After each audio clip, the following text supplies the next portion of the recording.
You there? Good morning. Up and running. Got everything where I needed to be.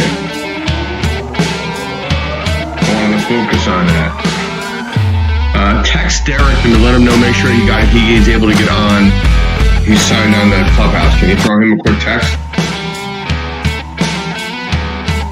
And I looped you in with him. We're going to do a one-on-one with him as well. Down the road. You go to sleep? Yeah, he's knocked out.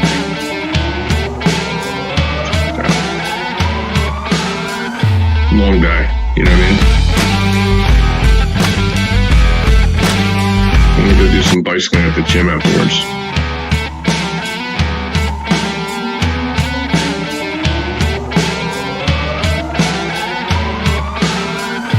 Got a big day tomorrow, you know what I mean?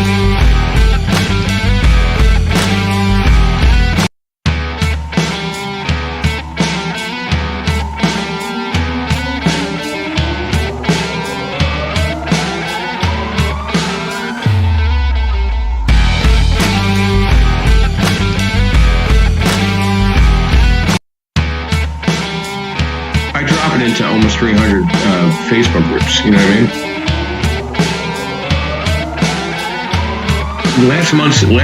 The previous weekend's podcast got 4,500 views. I don't know what that does. I don't know what that does overall. You know what I'm saying?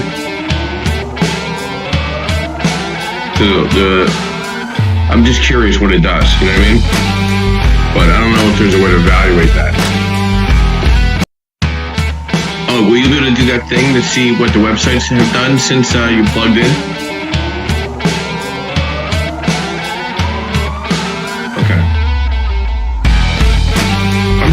See what it's done. Yeah, it's done anything, you know what I mean?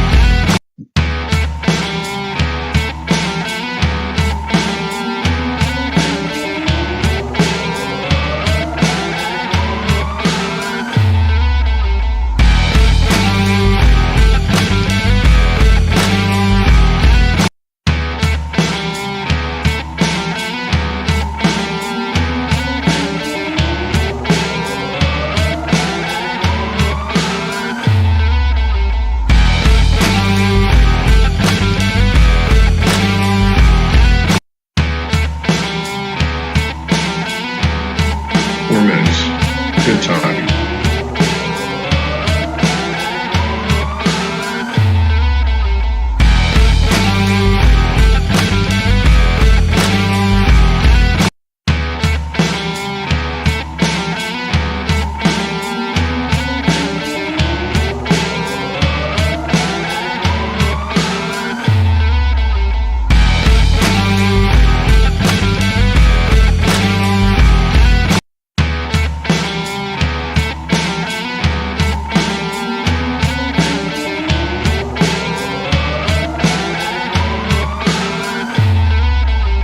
Excited about this weird.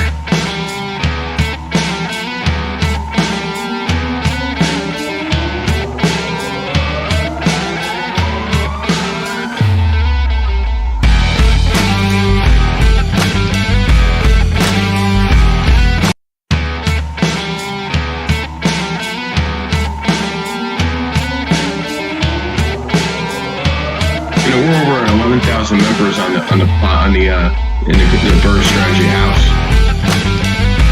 I don't know if you know that.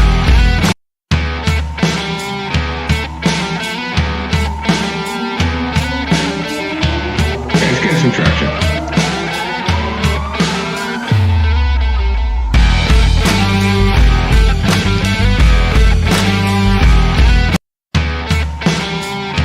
Well, I'm not in there yet. I haven't opened it yet, but I don't see his confirmation. Hopefully he'll be on there. You know what I mean? I'll pull him up. You know what I mean? Let him know that I'll be opening at 9 o'clock. And then he can go right in. He should get notified if he signed up for it this morning.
Good morning, everyone.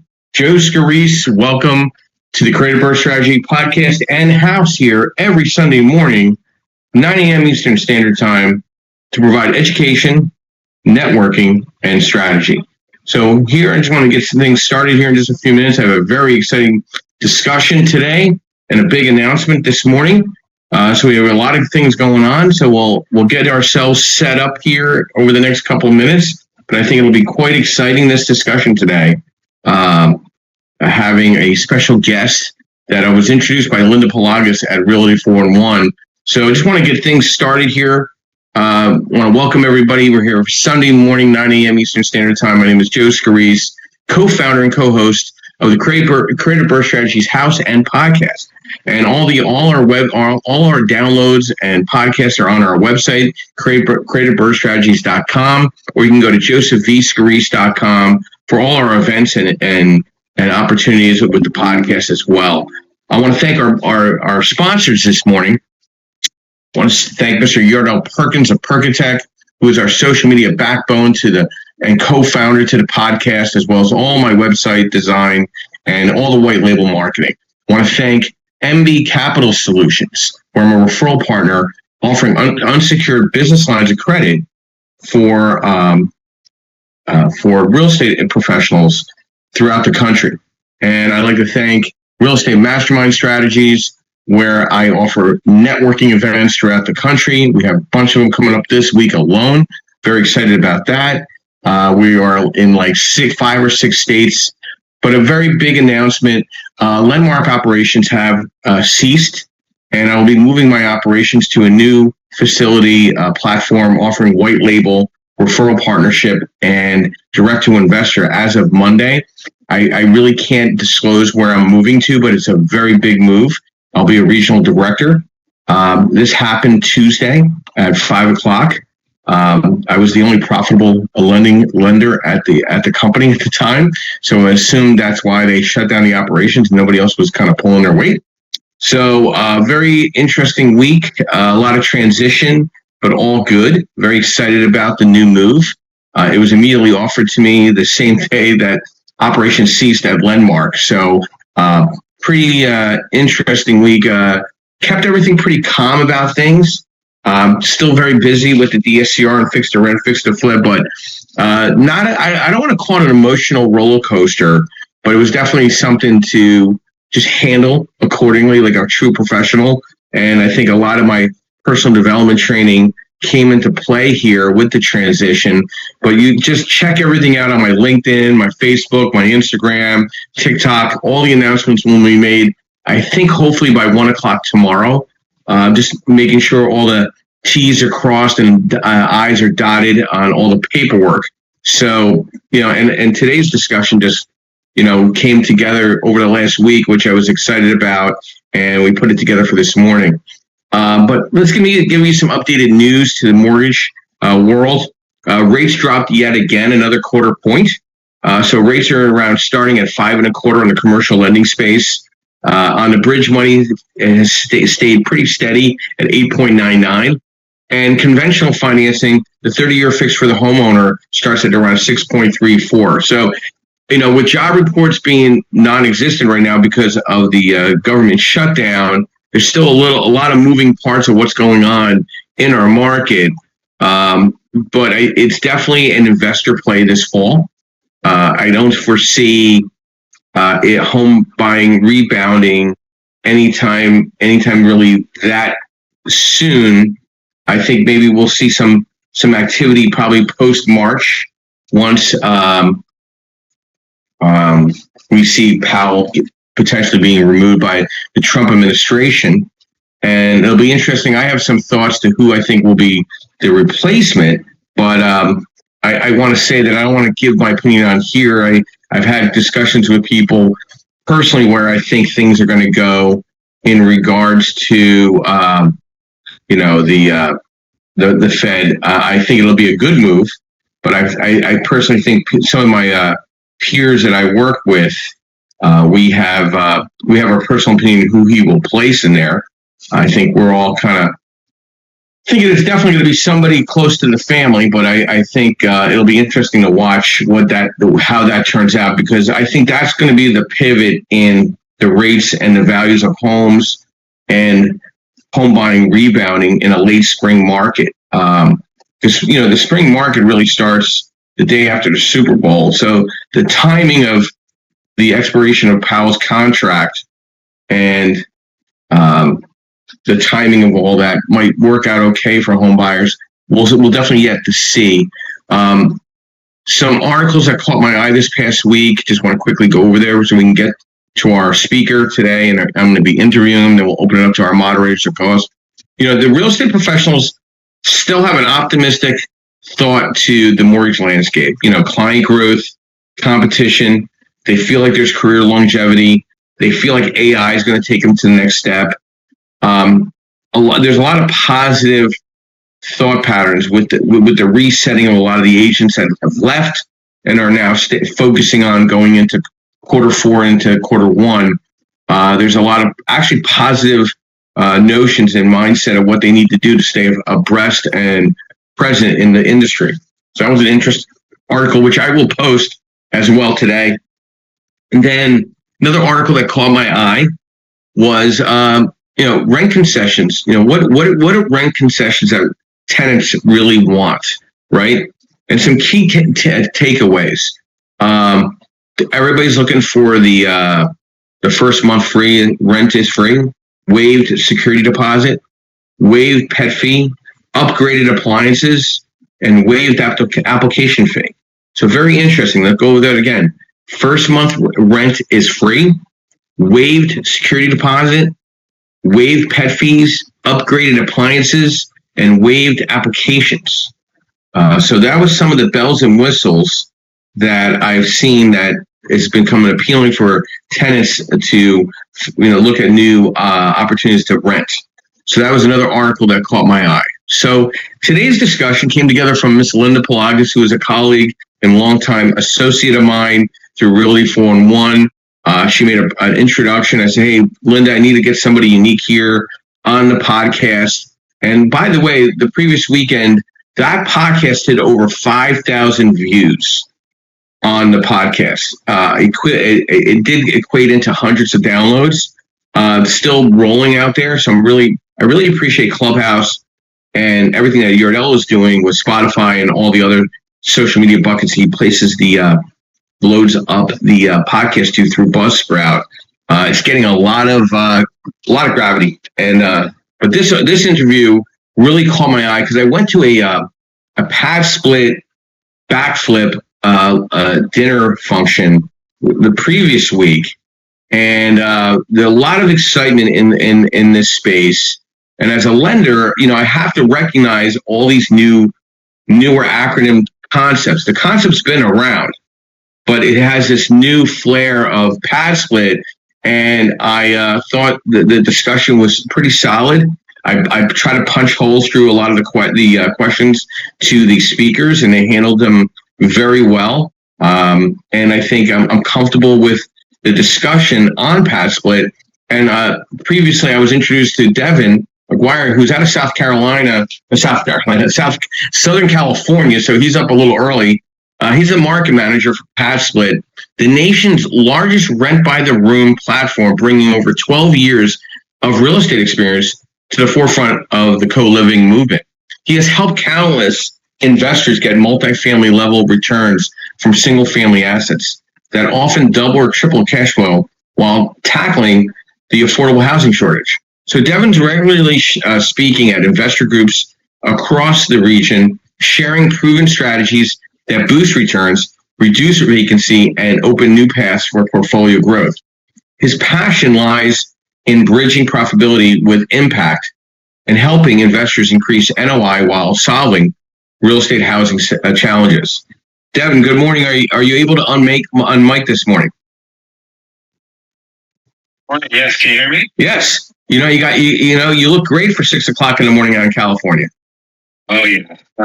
I'm usually up pretty early, but my voice might be a little different than usually when I'm at full working hours. But happy to be here. Thanks for having me.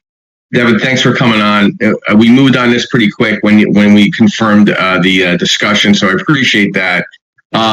So what did I leave out that maybe that we want to know why you're so passionate about PadSplit? The kind of like your overview is pretty solid in what you do and how you present yourself out in the West Coast region. What's your thoughts to PadSplit and you and your passion to it, and where do you see it going quarter one? You know, the end of quarter four, going into quarter one. Where do you see PadSplit for yourself and for your client base? Yeah, so right now is a really exciting time over here at PadSplit. We are the nation's largest co-living platform, and we started back in 2018 in Atlanta, Georgia, and we're really scaling pretty quickly. We're adding about 1,600 rooms to our platform every single month right now. Granted, the summer months tend to be a little bit busier, right? People make a lot of transitions with their properties and things like that. But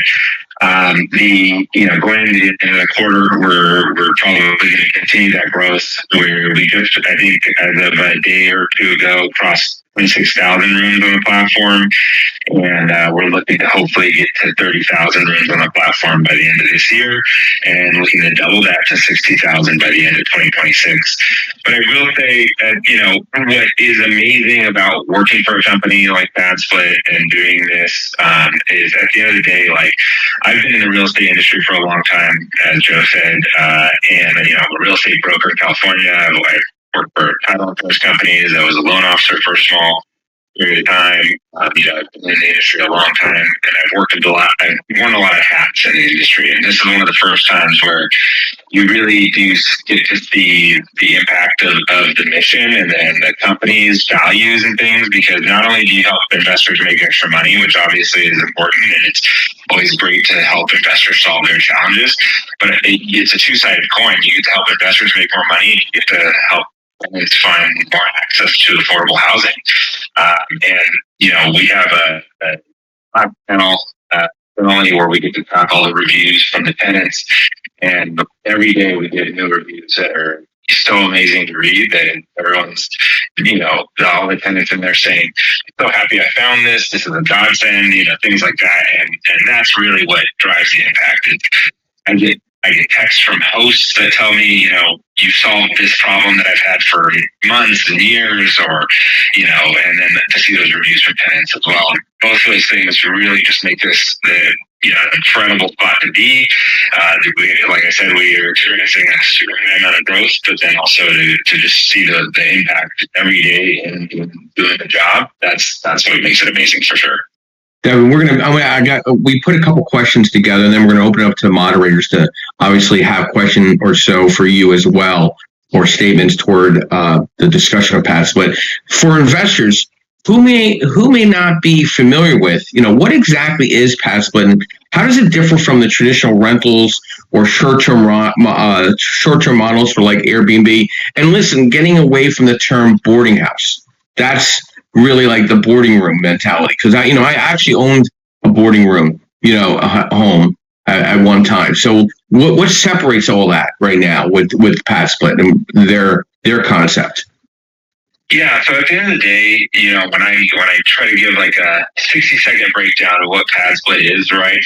What we are is we're an online marketplace. So, co-living in general as an investment strategy and as a rental strategy has existed probably since the beginning of time, right? It's just renting out a property room. And where it differs from, I think, previous attempts is, we don't have the individual tenants sign leases and things like that. They sign a membership agreement with us, and then, the hosts sign an agreement with us. And so by placing the tenants in as members, it usually kind of changes the structure from like a boarding house to almost like a corporate housing structure where they have access to housing at different locations, but with also some stability more so compared to like a short-term model. When our members come on board, they do commit to 31 days in a specific property, which helps alleviate in a lot of markets. There's, short-term rental regulations that have, 30-night minimums and things like that. So our model is definitely not short-term rental. And then they do commit to that 31 days in the property. And and 12 weeks on our platform. So, and then on top of that, our average stay currently is around 8.5 months for our members, which are the tenants. I always like to throw the vocabulary out there. Our asset owners, property owners, they're the hosts, and then the tenants themselves are the members. But yeah, so, compared to like a short-term model like Airbnb, right, it's more consistent, there's less turnover. I have worked with a lot of hosts that switch over from an Airbnb model. And right now, there's just so much hostility towards the short-term rental market because the cities and municipalities have rules against, the short-term models. And then on top of that, there's licensing, permitting, oversaturation, right? And this model is providing more access to housing for local people, local workforce housing. So that's where a lot of municipalities are kind of pro-PadSplit, pro-co-living. And yeah, so that's where it's a little bit different now compared to like a long-term rental. Usually the biggest change is you're going to see a reduced vacancy risk because instead of, say you have a 4-bedroom property that goes vacant at the end of a 2-year lease, takes you 2 months to fill up, the revenue is all or nothing when it comes to that property versus on a 4-bedroom, our model kind of recommends converting that 4-bedroom into maybe a 5 or a 6-bedroom, depending on how much extra space you have. It's not required to be on the platform, but we do encourage converting like a living room or a den or a closed-in office into an extra bedroom just to help increase that cash flow and scale up the revenue. And so when you go from like a 4-bedroom house to a 6-bedroom house, for an example, if one tenant leaves, one member leaves, you still have 5 other members paying you, giving you those rents. So it's definitely reduced vacancy loss and higher cash flow compared to a long-term rental. So that ties into my next question. Double their income with the same property. What comes to light when I say that statement to you?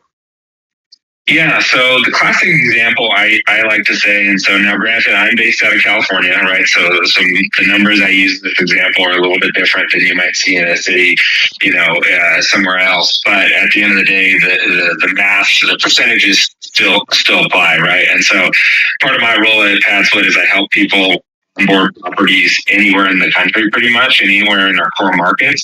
But here's my classic example, I say, right? So say you're able to rent like a $4,000 4-bedroom house for $4,000 a month. That's a reasonable rent out here in Southern California.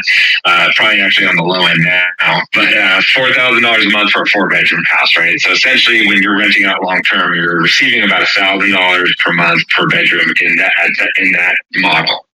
Now, what we find is that when, if you were to add a bedroom to that property or 2, that income isn't able to scale linearly. So it's not like you add another bedroom to that property and try to rent it out long term, and now you'll get $5,000, right? You might get $4,500, or you might get $4,700. You add another bedroom, now you're at $5,000, $5,200, right? You're not at $6,000 a month. However, with PadSplit, out here in Southern California specifically, we're averaging about $1,200 a month for a room. And so even at that 4-bedroom count, you're looking at around $4,800 in gross revenue. If you're able to add that 5th bedroom, now you're at $6,000 a month. If you're able to add that 6th bedroom, now you're at $7,200 a month, right? And so that's where the cash flow scaled up, especially if you're able to get to that 5, 6, 7 bedrooms potentially.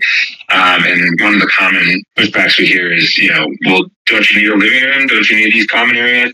And what we find is that too much common area actually creates social problems amongst the different people living in the rooms. Our CEO, Atticus, he has a great saying where he says, nothing good happens on couches, right? So, people hog up the couch with the TV, right? They'll watch the football game for 2 hours. Everybody else wants to watch a movie or something like that. It just creates issues. I mean, I used to live in a roommate situation back in college, and the living room was always the place where the social tension happened. So we recommend just getting rid of that. Especially if you need to throw up a wall, put in an extra bedroom, that's going to help with that. not only increase the cash flow, but also alleviate that social tension. I mean, we still recommend having like a dining room table if you can put it somewhere, so that way people aren't, not encouraged to eat in a room, and that is more of a community builder than a couch. And also with common areas, we see people use it as storage and things like that, and have their buddies sleep over on the couch, right? Things like that. Doing those things, it helps to alleviate some of the headaches of co-living as well as increase the cash flow. So I got a couple more questions before we go to the moderators, of course. So, and they're not as scripted as us because they weren't prepared nobody's prepared about the discussion before up to the minute before we post. So it's going to be very natural to questions. So, what type of properties or markets perform best for PadSplit platform, and where's the sweet spot for investors that they should be looking for? Yeah, especially if it's your first time operating a co-living operation. What my suggestion is, as far as properties, is I usually suggest 5 to 7 rooms. That's usually going to be the sweet spot.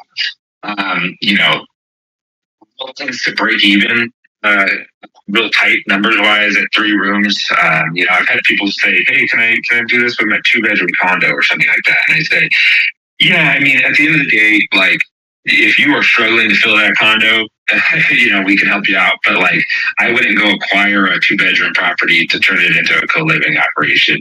So really that 5 to 7 is where you see the economies of scale really work well. Because when you get to 8+, there's just some other logistical issues that you need to manage, right? You might have to have a second refrigerator at 8 rooms, 9 rooms, 10 rooms, right? A property might not be able to support that. Our model, we do require, or our max ratio for bedrooms to bathrooms is 4 to 1. However, we do recommend 3 to 1 bedrooms to bathroom ratio. So, once you start getting to 9, 10 rooms in a property, unless the property has 4 or 5 bathrooms, you might not be able to get up to that scale without adding a bathroom. And so, and a first-time investor in a co-living property, you might not plan that within your acquisition, or maybe you're not comfortable adding bathrooms, right? A lot of our initial investors are looking for lower rehab costs, and I'm sure a lot of investors know adding bathrooms tends to really increase the rehab costs. So as far as that's property types, and there's a lot of nuance that comes into it. I have a copy of a buy box that has general recommendations for what to look for when it comes to a type of property, but usually, you want to shoot for about 4 bedrooms plus. 3 works if you can add those extra bedrooms, like I said. And then 2,000 square feet, because when you start searching in those ranges, 2,000 plus square feet, that usually gives you access to extra space that you can convert. And then as far as markets, right now, some of our best markets, Charlotte, North Carolina is a great market. Almost anywhere in Florida is doing really well. Texas is doing really well. Philadelphia is doing really well. Even out here in Southern California, we're filling these rooms at incredibly high rates. Obviously, the acquisition cost is higher as well, but pretty much a lot of our markets that we are in, our core markets especially, we did a lot of research before we jumped into them, so we know that these perform well. There's a huge demand for housing, but at the end of the day, where it's really going to make sense is if the numbers make sense, right? So that's kind of what my job is I help people, not only identify these properties, run some basic numbers, see what they could potentially look like with all the data that we have, and then help it advise on that going forward. I mean, what I hear from this is I feel like it's not just a profit center; it's tackling a serious affordable housing crisis. How do you see this model balancing financial returns with social impact? I mean, I know it'll be more. The major cities will welcome it, I think, a little more. Maybe not. It all depends on the neighborhoods, I would think. What's your thoughts to that question?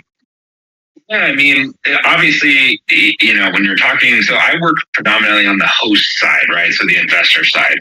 I do a lot of meetups in Southern California. We do a lot of events, conferences, stuff like that. And I have an event on Tuesday, and I had someone come up that found us on the platform Meetup, and he's like, "Hey, I was actually looking to move into one of these rooms." And, unfortunately, I don't work on that side of the business. We have a whole other side of the business that works on the member acquisition and things like that. that, but I referred them to the website and stuff.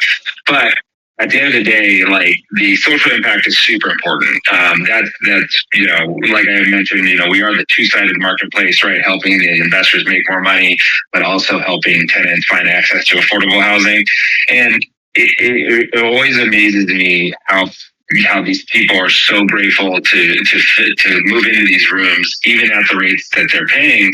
And like, I always tell people, I've been a little removed from the rental market myself for a while now, right? And this is common for a lot of investors that I speak with, and they kind of have a hard time putting themselves in the shoes of who's renting these rooms, because, you know, most investors have money, they own their house, or, you know, they might have a family, right? So for our model, you know, our model is singles only in these rooms.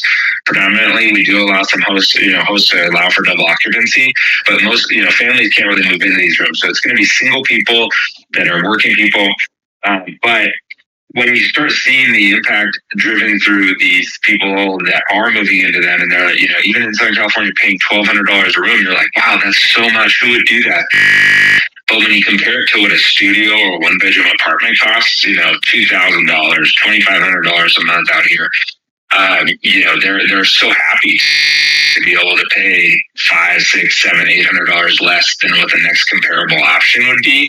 And at the end of the day, sometimes it is a little bit of a sacrifice for them, but, you know, a lot of them don't have a choice. And that's where giving them a choice, not forcing them into a studio, is where we have that impact, and is amazing to see. And like I said, to call back to those reviews that we see, I mean, I saw 2 this morning that came in where they were like, we're so happy that I found this. This is going to, you know, help me save to buy a house. There's all these stories from all these members that we have that, you know, it's not always just, hey, I'm looking to save money so I can just keep squandering away, right? No, it's a lot of times it's like, hey, I want to be able to save to buy a house. I want to start a business. I want to do such and such. These people have goals, and that's kind of what our company is really driven by, is to help people find financial empowerment through housing.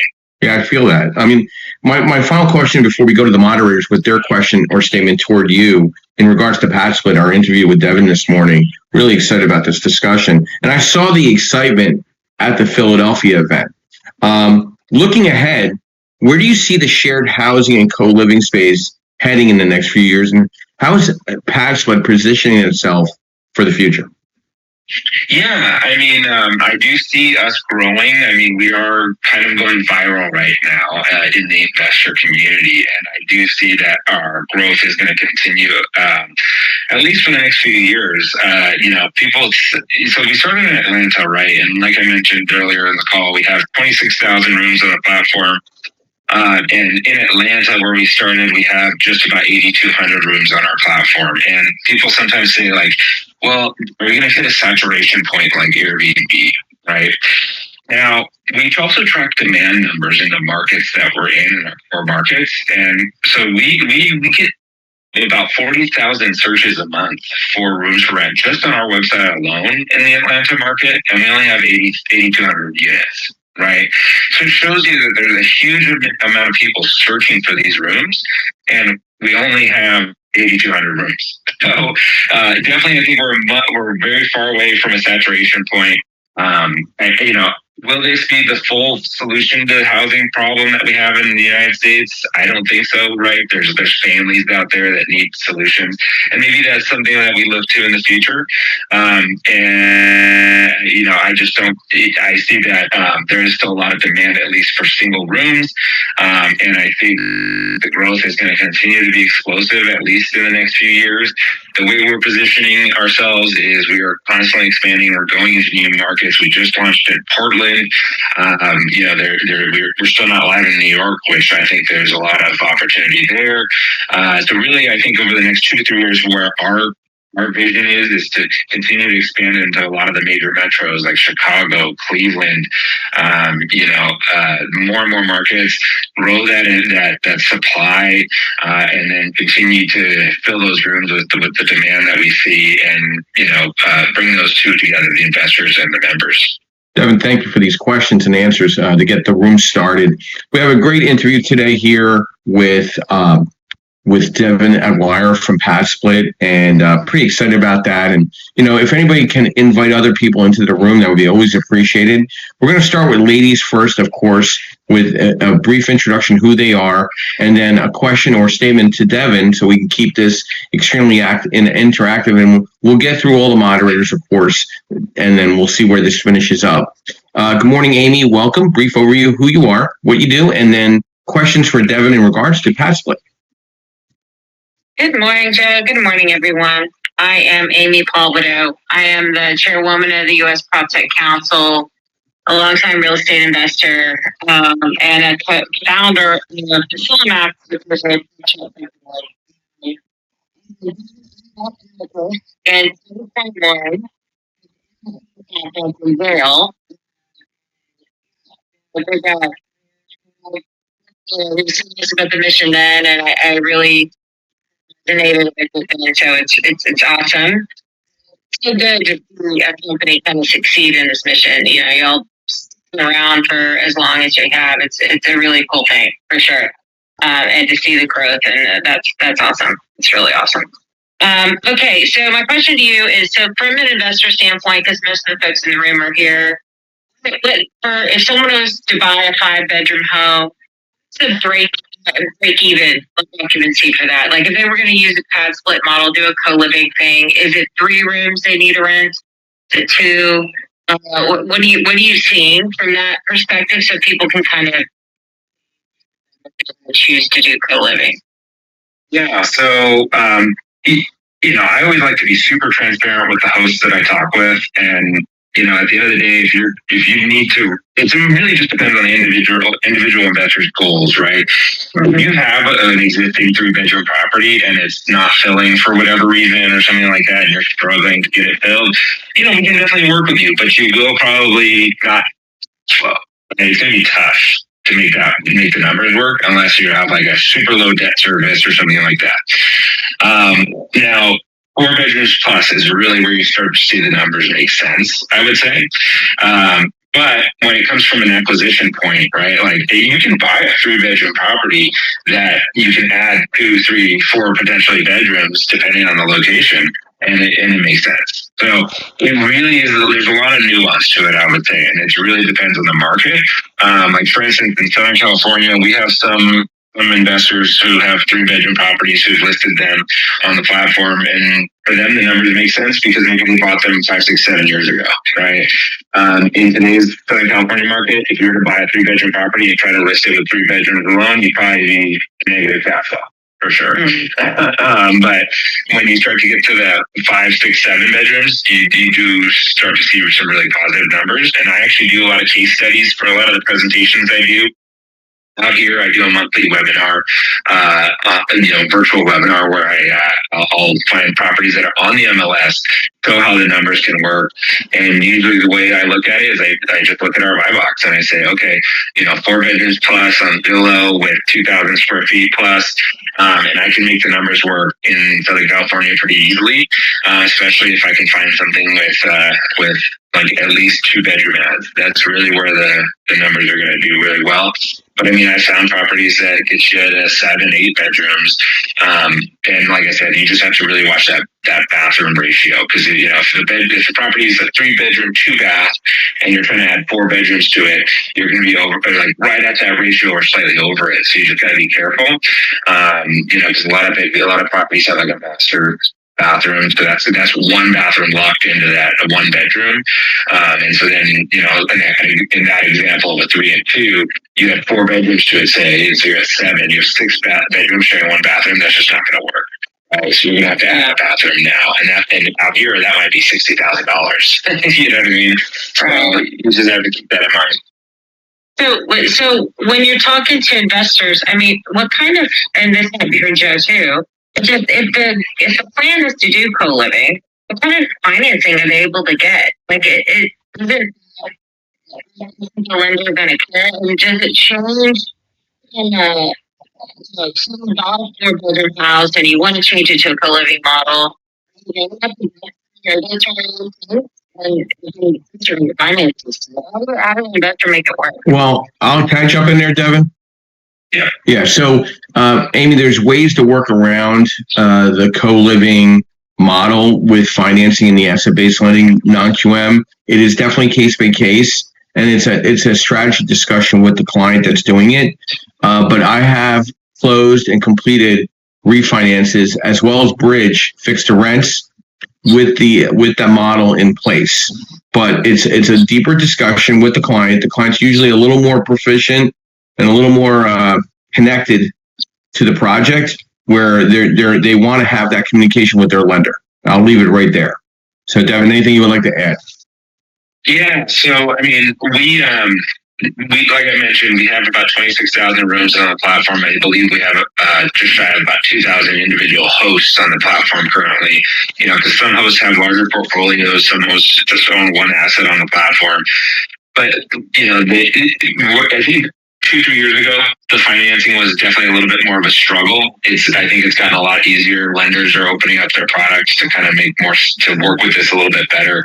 And really, what we've seen is, you know, a lot of investors will come into it with like a hard money loan or private money to purchase the asset, and then when they're done rehabbing it, they'll refinance out of that loan, and that refinance is usually where the struggle is.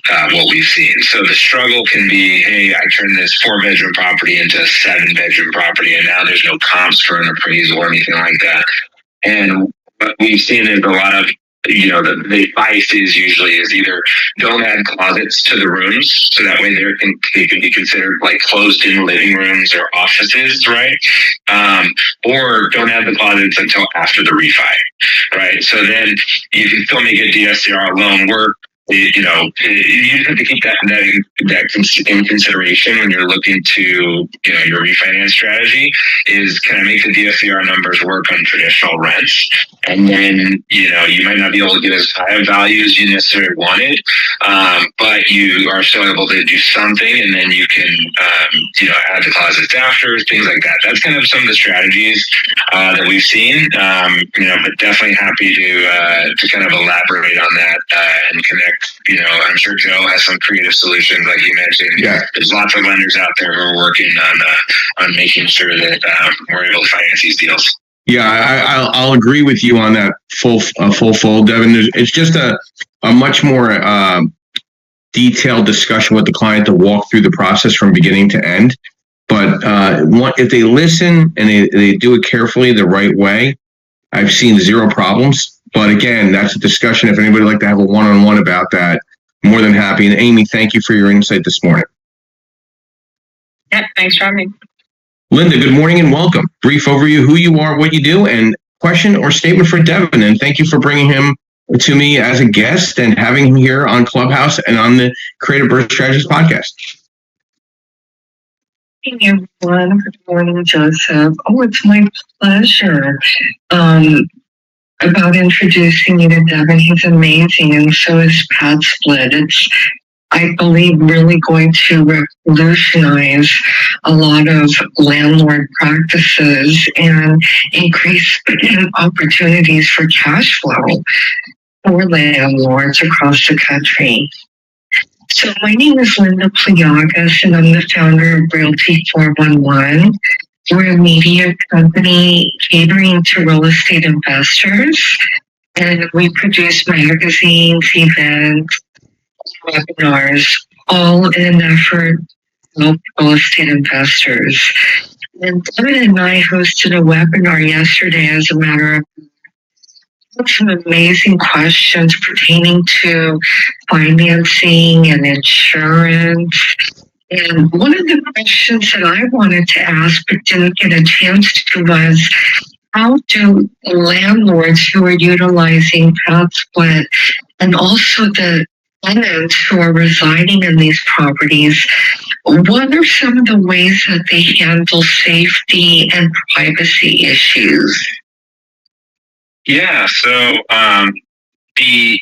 what we require on the individual rooms that is a little bit different than, this is where something that might need to be added compared to just a traditional rental, right? Is we do require that individual rooms have locking doors. So not just your traditional privacy lock, like, those push button locks that can only be locked on the inside of the bedroom. Our bare minimum is you do need a key lock on the doors for the individual rooms. However, I always recommend to all the hosts that I work with to put in some sort of, either a smart lock or a mechanical code lock, just some sort of coded lock, so that way you don't have to rekey the lock every time there's a turnover or somebody loses their key. It kind of reduces the headache of having to show up at 2 a.m. when a tenant's lost their key. So that's where I recommend, or we always recommend a little bit. Spending an extra $10, $15 on a lock that has a code on it. But yeah, so that's one of the things that we do to help with privacy. And a lot of my hosts will say, like, well, why do we need to do that? Is the privacy lock fine? And I say, no, well, at the end of the day, these people do have to go to work, right? They're not, sometimes when I say, like, oh, this is an affordable housing solution, some people go to the idea that this is like we're trying to house homeless people, and that's not really what this is. These people are working people. They have income. They go to work. They go to their jobs. So they need to be able to lock their rooms and protect their belongings when they're gone, right? So that's why we require the locks. And as far as the privacy, right? So that's partially what we do to help with the privacy. But that's where a lot of our hosts, what I recommend is, when you do get a booking and you get the opportunity to ask them some questions, I always say, like, ask them if they've ever lived in a co-living environment before, because that's going to be a huge important part, making sure that they're going to be comfortable with this. I mean, a lot of our members have gone through the whole screening process and the application process and everything like that they go through on our website. And so they're going to be pretty familiar with the concept that they're going to have to, like, share a bathroom, right? Maybe they booked a private bathroom, so it's a little bit different, but they're still sharing a kitchen. They're still sharing some of the other common areas. So they just kind of need to know what to expect. And, we have a huge playbook and a huge amount of resources to help hosts set their properties up for success. So that way they can kind of get ahead of any potential problems. One thing I'd like to add, Devin, I mean, I feel like property management companies are welcoming this concept. Have you seen pushback in any specific markets or heard of the markets that you referenced, or have they been, I would say, welcoming with open arms this concept? So what we find, and so, like, that's part of my role in Southern California, right? This is a newer market for us. We launched here, I want to say, back in May. I'm born and raised in Southern California, but to give you some context, right? We have Atlanta, where we've been operating since the beginning. We have lots of property managers that work with us. We've had whole property management companies that kind of grew up just catering to PadSplits. So there's that angle of a more mature market that has almost every service you can need. There's companies that dedicate just to PadSplit. Then you have markets that are like launch markets, like LA and Charlotte, where they're newer. They're doing well. I believe we're just about at 200 units in Charlotte. We're about 100 units in LA, the Southern California region. But when I talk to property managers out here, and this is why I bring it up, is because it is newer concept to them. It really depends on the type of property management company. If they're traditionally managing long-term rentals, sometimes they're like, it sounds like a little bit more work than I want to put up with, right? But if I talk to a property management company that maybe is like an Airbnb co-host, right? We have some solid that have added to a PadSplit division, and they're like, hey, this is a lot easier than managing an Airbnb. And it's simpler, you get less headaches. People are, it's not managing turnovers after every weekend. And so they're open to it. One of our vendors out here that we work with, that is a property management company, she's doing super awesome in helping us manage PadSplits. She doesn't work for us necessarily. She works for the hosts, right? Because we don't like physical property management. We just connect them with local vendors that can help them out with that. And she's loving it. She's like, this is great. I'm going all in on PadSplit because she sees the opportunity.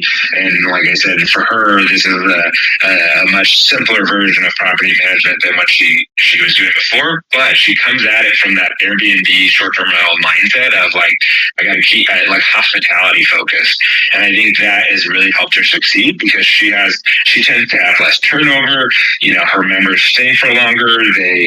They're happier. They get better reviews, better ratings because of the fact that she comes from that hospitality mindset. And so that's another reason why sometimes long-term rental property management companies aren't. They don't well with our model sometimes. Not to say they all don't, right? You know, it's really up to the individual property management company.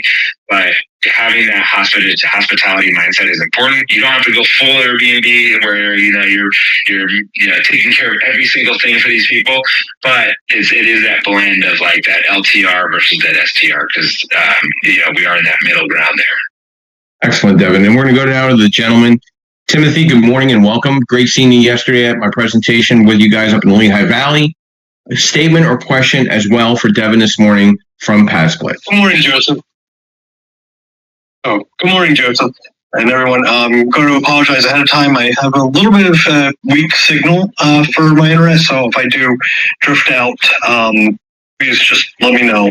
The only question I may have, Devin, kind of involves under, running background checks on some of these individuals. That would be my first concern. My second concern would be I had to go through an eviction process with one of the folks that's there. I know each state has a different set of rules and regulations regarding residency and residency claims, those who can claim squatters' rights. Does PadSplit offer something there, or have you ever run into anything? And it's a great concept, don't get me wrong, but do you have you had any experiences with that in the past? Yeah, so to answer the first question, well, let me do this. Let me give a quick answer to the second, and I'll circle back to it, but then I'll answer the first question. So our eviction rate on the platform is 1.2%, right, which is lower than most rental strategies, I would say. But back to the background check question. So when there's a couple services that we provide as being a marketplace. We advertise the property, the listing, right? But then we also do member screening. So we do a background check, income verification, credit check on all the members before we even are allowed to book a room. And we also allow all of our hosts to do the additional screening they want. So you can set your listing up to be the default where somebody can book the room if it's available and they qualify based on our qualification. Or you can do what's called booking approvals, where somebody has to request to book the room, and then you get 24 hours to decline the booking for any reason. There's no penalty for declining. So, during that 24 hours, we always tell hosts they can do additional screening, they can ask additional questions, they can request additional documents, whatever makes them feel comfortable. Because at the end of the day, we don't force anybody into the property we're not trying to make them feel uncomfortable by just saying like, here, this person has to move in. You have to take them, right? If you're not getting a good vibe and it's not going to fit the culture of the house, you feel free to decline, right? So that's kind of how we handle background checks. So we do a basic, background check, and then we allow hosts to do anything additional that they would like. Now back to the eviction. So our whole methodology when it comes to eviction is about prevention, right? Obviously, that's the worst case scenario for everyone. But what we do is we have a lot of mitigation strategies, and I'll kind of jump into that. But at the end of the day, like I get this question a lot, especially in a tenant-friendly state like California, which is where I live. Investing in real estate, you always take this chance that there's a potential eviction, right? There's always going to be. That's why it's an investment, right? There's always risk. It's just how much risk you're comfortable with. So if you're super worried about like an eviction or something like that, I would say if you can invest in a super landlord friendly state, right? That's going to help you with that. But at the end of the day, our model does help with this. And what we do is, when it comes to the risk mitigation, it's the same thing as the vacancy risk mitigation. If you have a 6-bedroom house with 6 individual streams of income, if one person stops paying and starts squatting, you still have 5 streams of income. Versus if you have a 4-bedroom house, kind of like in the example I've used previously, and the family stops paying, now you're out 100% of that income. Right, so that's where that risk mitigation is helped there. But then also what we do is we have a support team that is constantly trying to reach out to the member to get them to pay. And then also they do get banned from our platform for life if they do go through an eviction in a PadSplit. So that's kind of like a social credit thing that we have, and especially in our markets like Atlanta, like I think one of the only ways you're going to find a room for rent in Atlanta is through PadSplit. So, if you're banned from there, you're going to lock yourself out of a lot of opportunities.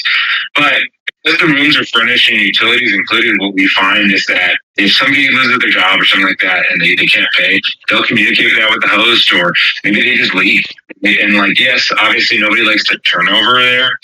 At the end of the day, that's the best case scenario, right? Rather than somebody squatting or something like that. So because they don't have to really fully move out, right? They're not bringing out their bed. They're not taking all this furniture with them. They're really just taking their luggage, their clothing, maybe a couple personal items, that type of stuff. It's easy for them to just leave. And so, we've had countless examples where the host says, okay, well, you can just leave then. And then they do. And it's, at the end of the day, like, people kind of jump to that eviction. Like, every person who ever struggles with making a payment is going to just fight to the end and go through an eviction.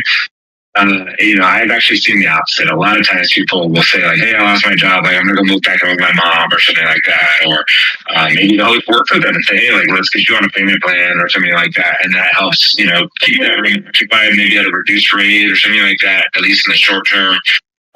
But in the times where they actually do get to an eviction, you still have to go through the standard processes, right? And we usually refer the host to like a local eviction service and things like that. That's how we handle that. We always tell our hosts, and one of my favorite things is like, do your due diligence, because we don't want, I can't give legal advice and things like that. When it comes to the local municipalities, but there's a lot of resources that we provide to help prevent the eviction at the end of the day. Thank you, Tim. Thank you, Devin. We'll keep moving this along. Felix, good morning and welcome. Brief overview, who you are, what you do. Question or statement for Devin this morning from PadSplit. Felix, going once. Felix going twice. We'll come back to Felix. Steven, good morning and welcome. Brief overview, who you are. Oh, Felix, you there? There I go, I couldn't get this thing on button. It's all good. Brief overview, who you are, what you do, and questions for Devin from PadSplit. Felix Buchanan Sr., Buchanan Biz Enterprises, the JLix Group. I'm a team leader of the Keller Williams team. I'm very familiar with PadSplit. A good friend of mine, Beth Silverman, has been doing it in Florida for years. I've been involved with rentals and such for years as well. I don't necessarily have any questions, maybe a statement or two. I do feel as though that it is a platform that's good, but it's only good for certain states.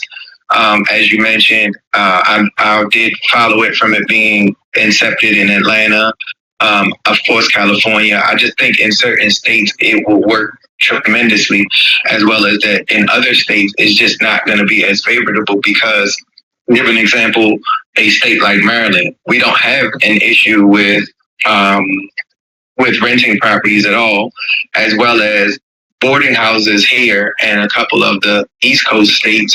It's very easy to put tenants in and, rent rooms, whether it's to college students or things of that nature. I just think it's more set up for like a state like California. It's excellent. Atlanta, it's excellent. North Carolina, it's excellent. I just don't believe that it's great in every state. Thank you, Felix. Devin, thoughts? Go ahead, Devin. Yeah, I was just going to say, I don't want to be contrarian there, Felix, but I do say, so we are active in Baltimore, and it's actually been a really good market for us. We have 495 active rooms as of this morning in Baltimore with 85% occupancy. And so maybe this was my mistake when I was talking about it earlier, is that we only in the business of solving, occupancy issues when it comes to rentals, right? So when somebody has a property that they're looking to fill, and maybe it's not filling traditionally, that's not the only thing we do, right? Some people are just saying, hey, I can't make that cash flow without doing something different, right? And so that's another solution that we're solving for investors. So it's like, hey, how do I acquire an asset in today's real estate market with all the challenges and make it cash flow? And plenty of other solutions exist, right? At the end of the day, for sure. But we are seeing success in Maryland, and I do agree with you though. There's plenty of markets where it's a little bit tougher, a little bit easier. And it really just comes down to like what your risk tolerance is, what your purchase, what you're looking to acquire at. And because like I've had some investors in California that are like, hey, I really want to do this, but like, in California, for instance, you need to become, a decent PadSplit property. It might cost you $1 million and that's not even like a high end property. Right. So then I say, okay, well, let's look in Dallas. Maybe you can buy 2 or 3 of these for that same capital outlay. And now you're, the risk is a little bit diversified, things like that. So each individual investor has their own goals, but we are operating in Maryland. It's doing well.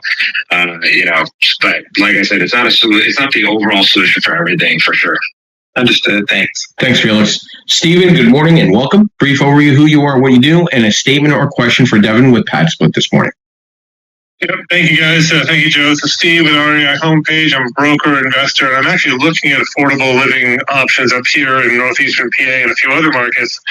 And a couple questions on the PadSplit model. First of all, you talk about the cities you're in. If I wanted to bring a town that you're not in onto a platform, is there any objection to that? And then the second real quick question, I don't run out of time, is on the municipality side. Around here, door locks on individual doors. I do transitional housing to a smaller extent. Code officers kind of react negatively to that. They see that as a safety issue. So that's one thing. And the second thing is, since you're in a 31-day plus model, I assume from a rental registration standpoint, we just do a rental, typically, you don't know every town, we would do a typical rental registration because it's not a less than 30-day rental. For northeastern Pennsylvania, if you're renting for less than 30 days, you're basically hotel model or Airbnb, which is unpermitted. So really my question is coming to how do your rental registrations have to happen? The door lock thing, which I think is a requirement, might trip up some code officers.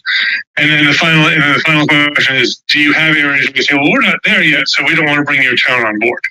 This is going to be an extended call real quick, though, everybody. We're going to stay the extra time to make sure everybody's addressed. Go ahead, Devin. Yeah, so when it comes to, I'll answer the first question about the markets. So we do have our core markets, right? And really the biggest difference is, so we talked about like what the services we do, right? We do advertising.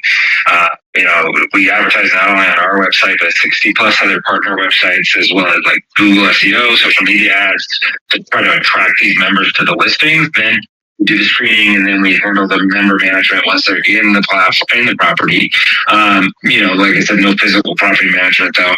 We're more in the people management business. But so the biggest difference about like between a core market and like what we consider an emerging market on our platform is that we don't advertise as heavily in an emerging market. So the member acquisition is a little bit more host driven. They might have to post their listing on Craigslist or Facebook Marketplace a little bit more, right? Things like that to drive that traffic to their listing. And still do the screening and the payment collection and all that other stuff, but we don't advertise as heavily. So we have plenty of markets that people have just put PadSplits on, and if they're willing to kind of understand that they might have to drive that member acquisition a little bit more, then that's okay, right? So like Cleveland, it's not a core market for us, but we have 27 rooms in Cleveland right now. Right, with 92% occupancy. And so some of those bookings have probably come from us, but the majority of them are going to come from, the actual hosts themselves. And so we definitely have a lot of hosts in our markets that say, hey, I really like this idea. I like this concept. I want to bring it to Columbus, Ohio. We have 30 rooms in Columbus. It's an emerging market, 96% average occupancy. And so what they do is they say, hey, I'm going to bring enough units on board to make you guys notice this area, and we're going to launch this pretty much myself. I know for sure, I was just having a conversation this week with somebody in Cleveland, and they were saying, oh yes, a host referred me that is operating 24 of those 27 rooms in Cleveland, and he's very much gung ho on the model. He wants to acquire more and more of these, and hopefully bring this to be a core market eventually. And Cleveland is definitely on the roadmap for sure. And then the second part of your question, as far as code enforcement, yes, you totally answered what I would say normally is that we don't know every town, right? So that's why we do recommend doing your due diligence when it comes to the local rules and regulations. And so, yeah, if there's a rule about locking the rooms, maybe that's not the best market for us, right? But we do have a lot of workaround things that we can talk about, and that's where I would take the discussion off the line. If you want to reach out to me, feel free to reach out to me. I think, Joe, you're going to post my information somewhere, right? Absolutely. Yeah, so you can feel free to reach out to me, and then we'll have that discussion as far as the individual rules for individual markets. But you'd be surprised on how, what we offer a lot of support when it comes to that, right? Like in Atlanta, we actually got a lot of pushback when we first started doing this. And we've litigated a lot of cases over, our co-living model. And now Atlanta is a little bit more friendly to the model, right? Because they realize that, if they were to ban us or something in Atlanta, they would be kicking out, 80, 200 people from affordable housing units. And so that's a really bad position for a city government to be in, versus like Airbnbs. Those Airbnbs are getting banned all the time all across the country because of the fact that takes, in the eyes of the government, takes housing away from the local people, versus we're providing housing. So we've actually, the city of Portland actually invited us to come in. And so they might still have some regulations that kind of conflict with our model, but I wouldn't be surprised if they start changing those based on how successful we are in the market. And they say, okay, well, we really want PadSplit to be here. We'll tweak some things, right? And that's obviously going to be, different governments are going to have different feelings towards us. But we have seen a lot more friendliness from city governments for sure. One last question, because I think Amy brought it up front, is with Airbnb, 65% occupancy is kind of what you need to be break even or stay in the game. Do you guys have a percent occupancy that says, okay, I better be 2/3 rented, 3 of my 5 bedrooms have to be rented for this to make sense? Have you got any kind of statistics that point in that direction? Well, when we underwrite deals, and I help people underwrite deals, we our rule of thumb is 10 to 15% vacancy is what you kind of want to bake into your numbers. And I have a spreadsheet that I can provide to people where they can plug in all the purchase price, everything, the estimated rents, all that type of stuff, and it'll calculate what your cash flow is, cash on cash return, all that type of stuff. But that's I think our platform wide occupancy right now is hovering right around at 85 to 87%. But a lot of our hosts are sitting at 100% occupancy, right? I always tell people on a market-wide basis, we're always trying to maintain that roughly 85 to 90% occupancy, because it wouldn't make sense to advertise if we were 100% occupied, right? We spend about $1 million a month on marketing for our active listings, and if we have no inventory, then that's all getting wasted. But it's not because we pulled people back from occupancy. We just try to bring on more supply to balance the market. Or if it gets too low, we try to boost marketing dollars to increase the demand. But just to answer your question, it's really situation specific, right? There's going to be some properties where they have 9 bedrooms and 3. Once they get 3 occupied, now they're break even. Or you're going to have some properties where it's 7 bedrooms and 6 as a break even. Maybe that's not a good investment, right? So it really just depends on the individual properties for sure. Thank you, Steve. Thank you, Devin. Thank you. Brian, good morning and welcome. Brief overview, who you are, what you do, and thoughts to our discussion this morning, interviewing with Devin at PadSplit. Thanks, Joe. Thanks, Devin. My name is Brian Guth. I'm an investor in upstate New York. I actually have a couple co-living properties currently. And I was curious from a stats perspective and kind of what you're seeing from your member kind of profile. I was curious the breakdown between maybe college students looking for a place for a semester versus traveling nurses versus other traveling professionals versus maybe someone who just needs it's a local who just needs local affordable housing for a period of time. So I would say the majority of our member demographic is going to fall into the latter category there, That is a common thing I hear. I do a lot of presentations about PadSplit, a lot of informational seminars, things like that. And one of the biggest things people will say is like, "Oh, I should put this by a college," right? And actually, you find that most people on the platform are not college students, because a lot of times college students, if they're going to do a co-living model, which when I was in college, I did. They get a couple friends together, they sign a lease for a house or for an apartment, and then they split it up themselves, right? It's very frequently that college students are going to want to do this with random people, or they have dorm options. There's a lot of housing options when it comes to college students, so that make it very different than what we are offering. Our average age on the platform currently is about 34 years old, and people ask me all the time, they're like, what is the makeup of these members, right? What do they do? And really, it's just a complete mixed bag, right? So it's all over the place as far as like you have Uber drivers, FedEx drivers, waitresses, baristas, bartenders, all the people in our society that kind of help drive the community, support everybody else in their, the services and things like that. But maybe they just want to be able, and they can't afford to live in the community that they serve. That's the type of people that usually end up on PadSplit. But you also get like the traveling nurses, right? Things like that. What I tend to see, and every demographic and every market's going to be a little bit different. But what I see is usually like people that are on short-term contracts. Usually PadSplit doesn't make the most sense because they do have to commit to that 12 weeks. So like if somebody's like here for 6 weeks, it probably doesn't make the most sense to do PadSplit. They might do like a more of a Airbnb or something like that. But you do get all sorts of people. But usually the core demographic is local people who live and work in the area. Thank you, Brian. Thank you, Devin. Thanks for the info. Excellent, Brian. Thank you. And last but not least, Drew, good morning and welcome. Brief overview, who you are, what you do, and question or statement for Devin at PadSplit. Absolutely. Good morning. Good morning, Joe. Good morning, everybody. It's been a phenomenal Sunday, and I hope everybody's feeling fantastic today. It's great to be here. Devin, it's really good to meet you, man. I've been really diving into the co-living space over the last 120 days or so. Just came across my brow earlier this year, and I just put a little time into it.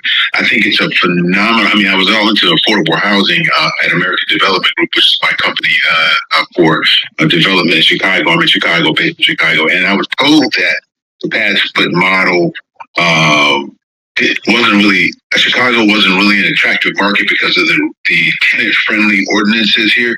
We have a lot of very aggressive friendly stuff. So once you get somebody gets in here, gets in your property, it's hard to get them out, right? So a couple things I wanted to address with you and ask you questions on. Keep it brief though, Drew. Okay, a couple questions. We have a timeline. Okay. Say again? We have a timeline, so keep it direct. Okay. Oh, no problem, Joe. I mean, I can do it private. I was just trying to get to the meat of the matter in a couple of complex questions. The compound question for you, Devin. One, do you have a handle on the HUD because of the rent-friendly process? HUD, I understand, now qualifies this as a viable thing they'll pay for the rooms. It's sometime this year it's supposed to have passed. Is that true? And what do you know about that? And also, I guess, I'll reach out to you for a better time when you have more time to go into elaborate a little bit more on what markets are good. And is Chicago good for you? I think that it's a mix of good. This is like rent friendly, or it's really not a good place. So for co-living, what do you think? Yeah. Short answer, it really just depends on your risk profile. We have 11 active rooms currently in the city of Chicago. So it's not a core market yet, but it's definitely on the roadmap. But people said the same thing about LA, and we're growing like weed out here. So it really just depends on your risk profile, right? Like as much as it's a tenant-friendly state or it's a tenant-friendly city, there's still plenty of apartments and buildings and rental units in those markets, right? It's just people don't know how to manage those. if you're a first-time investor, would I say, hey, go buy a rental property in LA? Probably not, right? You probably need some experience, and you probably need to know how to manage the tenant rules and all that stuff, or at least work with a property manager. Same thing probably about Chicago. I just always say do your due diligence, but Chicago is definitely on our roadmap, so I don't think that it's going to be a city that that fear will kind of keep people out of it. Got it. Thanks for that, Devin. And Joe, is that Devin's number in the chat? Yes, it is. Thank you. Thank you. So, Devin, real quick, top 5 markets that you think are going to really prosper quarter 1, from quarter 4 to quarter 1 with PadSplit that nobody sees coming. What do you think? Top 5 markets, I'd say Phoenix, Dallas, Denver. We just launched. I think it's going to do really good. And Charlotte continues to do well. And then let me see, what was the last one? I'd probably say Tampa. Tampa, I think, was doing really well for us as well. That's great stuff. Amy, some final thoughts and statement with Devin from PadSplit. Yeah, thanks so much for coming on today. It's always great to have.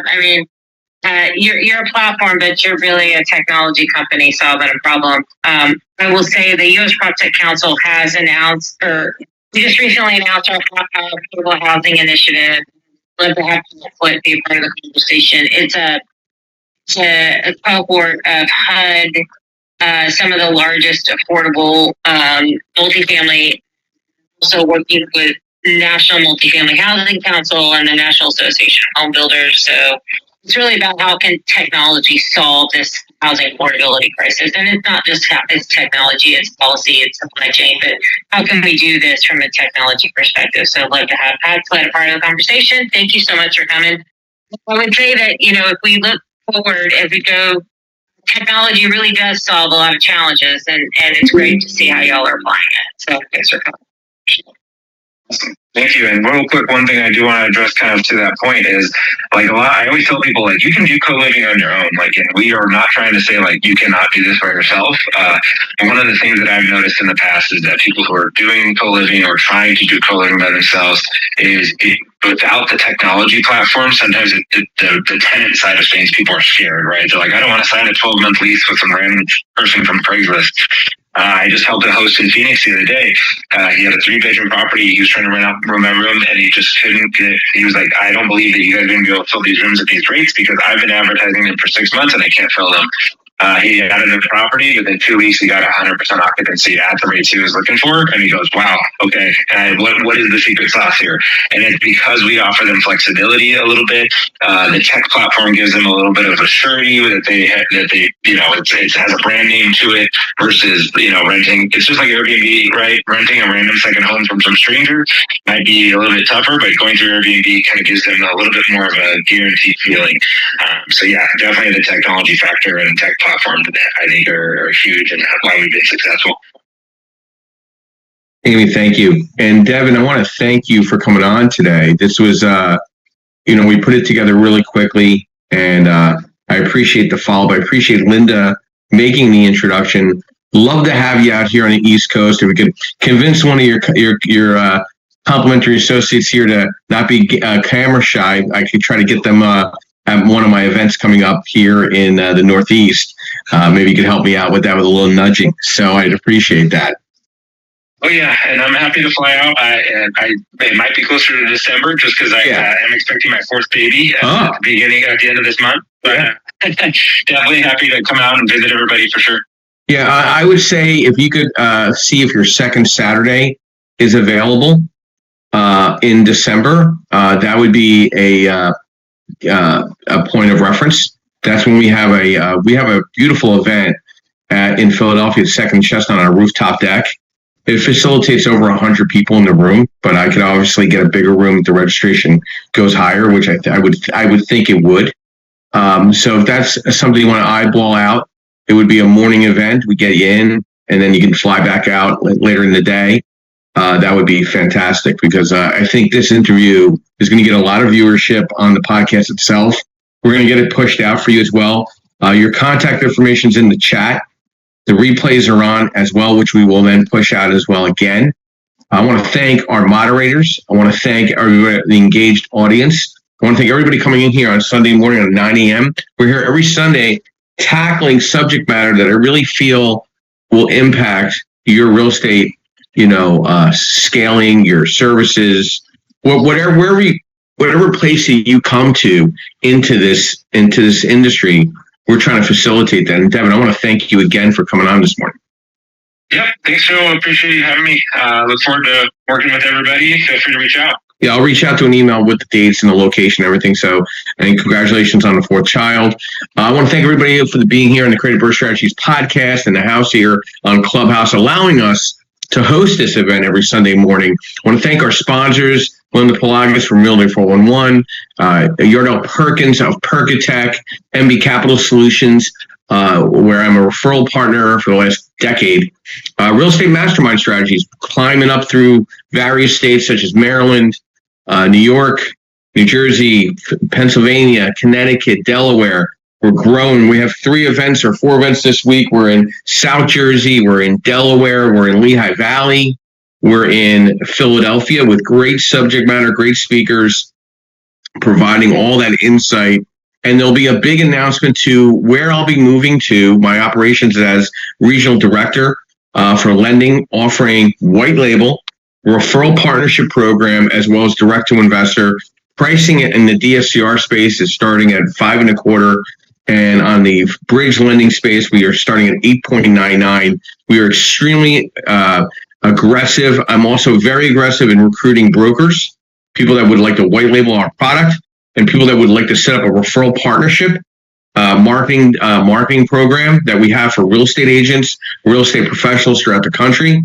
Please reach out to me. This will be reposted, replayed everywhere, but it'll be downloaded into Buzzsprout almost immediately. But again, Devin, thank you. Everybody have a beautiful Sunday morning. And my quote this morning, which we always try to end up with a quote and try to get that in front of me as well. It's from Mr. Tony Robbins. Surmounting difficulty is the crucible that forms character. Thank you, everyone. Be well, be blessed. We'll see you next Sunday, 9 a.m. Eastern Standard Time for another great subject matter of real estate creative birth strategies. Have a great day, and I'll be ending the room in the next 30 seconds. Have a blessed Sunday. My room starts now, y'all. The link is in the chat. Thanks, Joe. Thanks, Joe, for coming. See you on the test. Happy Sunday. See you.